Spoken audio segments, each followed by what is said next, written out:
Kayo po ba mga bossing ko ay isa sa mga napakaraming pagsubok na pinagdaanan nitong 2022? Huwag po kayo mawala ng pag-asa mga bossing, marami po tayong pwedeng gawin. Kagaya po nitong aking pinapakitang ito po ay powder mga bossing ng bawang.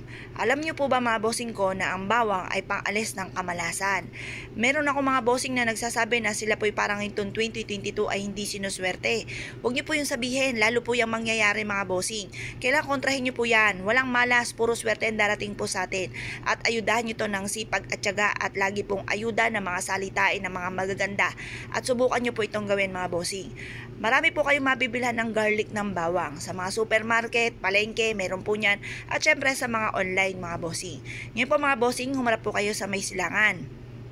Mainam na gawin niyo po ito na 6:30 or kaya alas 7 at matatapos ito hanggang alas 8 kasi magbibilad pa po tayo hanggang alas 8 ng umaga. Kagaya po nitong aking pinapakitang ito, nakabilad ito sa sinag po ng araw sa umaga. Ngayon po mga bossing, mag-wish ka na mula sa inyong pong puso, taimtim na panalangin. Sabihin nyo na lahat ang nais po ninyo na walang gamit na sana, na hindi na po kayo malasin pa. Puro swerte ang dumating po sa inyo. Ibulong nyo dito sa ating garlic powder mga bossing.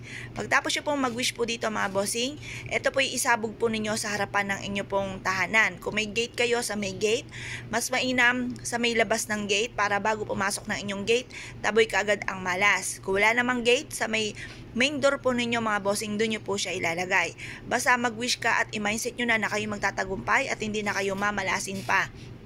Kasi once na sinabi nyo kayo malas, nag-iimbita kayo ng kamalasan at dadami pa yan ng dadami. Huwag nyo tanggapin ang kamalasan.